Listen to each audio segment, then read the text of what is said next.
আগামী 25শে মে ষষ্ঠ দফা নির্বাচন রয়েছে। ষষ্ঠ দফায় এ রাজ্যের যে কটি লোকসভা কেন্দ্রে নির্বাচন রয়েছে তার মধ্যে রয়েছে ঝাড়গ্রাম লোকসভা কেন্দ্রটি এবং ঝাড়গ্রাম লোকসভা কেন্দ্রে বিজেপির হয়ে প্রতিদ্বন্দ্বিতা করছেন প্রণব টুডু। বৃহস্পতিবার টুডুর সমর্থনে বড়বাজার বন্দোয়ানি বিজয় সংকল্প সভা করলেন রাজ্যের বিরোধী দলনেতা শুভেন্দু অধিকারী।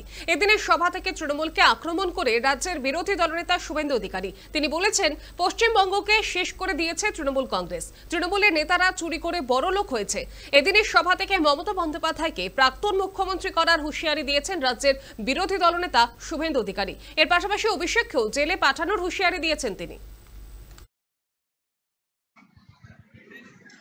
আজকের এই বিজয় সংকল্প পশ্চিমবঙ্গটাকে তৃণমূল কংগ্রেস শেষ করে দিয়েছে। চাকরি নেই, সুশাসন নেই, মানুষ গরিব থেকে গরিব হয়েছে। তৃণমূলের নেতারা চুরি চামারি করে বড়লোক হয়েছে। আপনাকে একবার হারিয়েছে, এরপরে প্রাক্তন মুখ্যমন্ত্রী করব আর আপনার ভাইপোকে জেলে পাঠাবো।